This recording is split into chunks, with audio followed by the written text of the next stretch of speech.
All right, so in the previous sales materials that we've covered, Sales Mastery 1 and 2, I've gone over some of the psychology behind positioning, behind frame, and your position as a salesperson. Now, this confuses people greatly because I get all sorts of questions saying, hey, if I jump on a call, should I start talking about the weather? And isn't that weird? Let me get into the psychology that you need to adopt as a high ticket closer. Now, when people think about salesmen, they think about someone with the gift of gab, like a fast talker, and his hands are moving, and it's like, oh, this is awesome, this is amazing, oh, it's this high energy, like, whoa. And it's annoying. Let's be real here. Salespeople are usually annoying. Like, you think about the people that are, when you're walking down the street and say, can I ask you a question?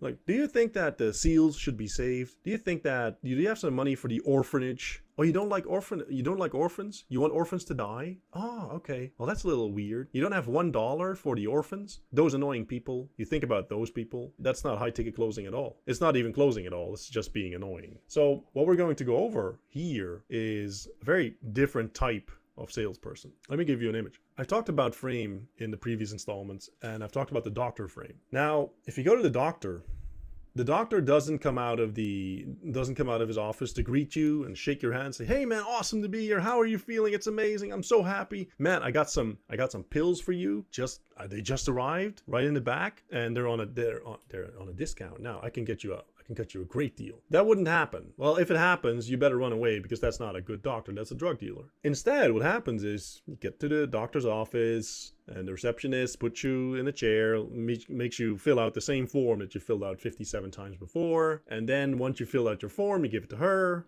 or the doctor, and then they call you in, and then he sits there, and you approach him, and he tells you to sit down, and he starts asking you questions. This is the frame for a high ticket closer. The last thing that we want to do is come across as salesy. The last thing that we want to do is come across as someone that is moving towards them. If anything, I want to be the person that's like, okay, let's see if this works for you. I'm not sure. Like, you convince me. I don't know. We never sell. We consult. We never sell. Let me put it like this. In real estate, you find out that yes, it's possible to sell like impulse goods. Like, I can sell a chocolate bar to someone. I can sell a new can of energy drink to someone. Even if he doesn't really want it, he'll just buy it to get me to piss off. You don't sell a house to someone that way. Like, no one is going to go through like the whole motions of getting a mortgage, and that's really not happening if they don't really want the product. What you do is you figure out like, hey, are these the right people? And then you make them come to you. And this is the frame of reference, the frame of mind that I want you to have as a high ticket closer. I want you to start qualifying these people. We don't do hype. We don't try to overwhelm them with words and promises. We're not needy. You're never needy. You're a high ticket closer. You're a respectable consultant. You are going to decide, like, is this the right product for you? Are you the right customer? Will this fit? Is it okay for us to do business? Do I even want your business? And that's a very different mindset to the absolute vast majority of salespeople. And it takes a while for you to get into, especially if you have not that many leads. Like, you have this tendency to be like hovering over them saying, please buy, please give me the money, please give me the order. Can you give me the order, please? We don't do that. And you will find much more success actually by sort of having a more relaxed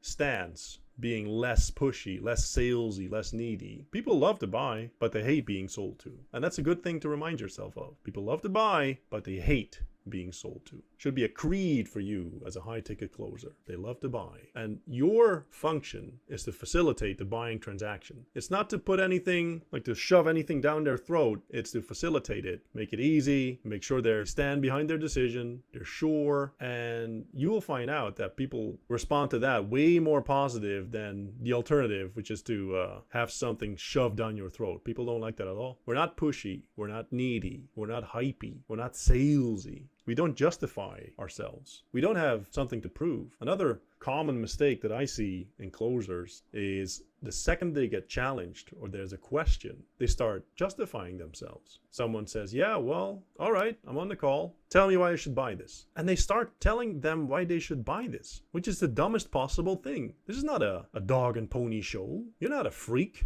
doing the performance. That's not what's going on here. If that would happen to me, I'd say, hey, well, before I do that, let me ask you some questions to see if we're a good fit. I don't know. Maybe we shouldn't be working together. And that resets the whole conversation, because I'm not going to do like a giant sales pitch. If a client says, hey, I got 2 minutes. Can you do the presentation in 2 minutes? So, well, no, I'll need more time. I'll need to ask some questions. I need to go over like if this is a good fit. Yeah, let's, you want to reschedule? Or, could probably do it in 10, 15, maybe 20, but let me know. Because it wouldn't, like, the same as a doctor. Like, you don't walk into the doctor's office and say, hey, can we do this real quick? Like, I got 90 seconds. Just, get to the diagnosis, please. Like, my tummy hurts. What's going on? The doctor doesn't do that. Of course, and he shouldn't, because it erodes his position. It's weird. Now, please understand, the doctor hasn't gone through high ticket closing. We know this, right? The chances are pretty small. Like if you're a doctor watching this, that's awesome. But the reason why they're so good at it is because it's an accepted frame in society.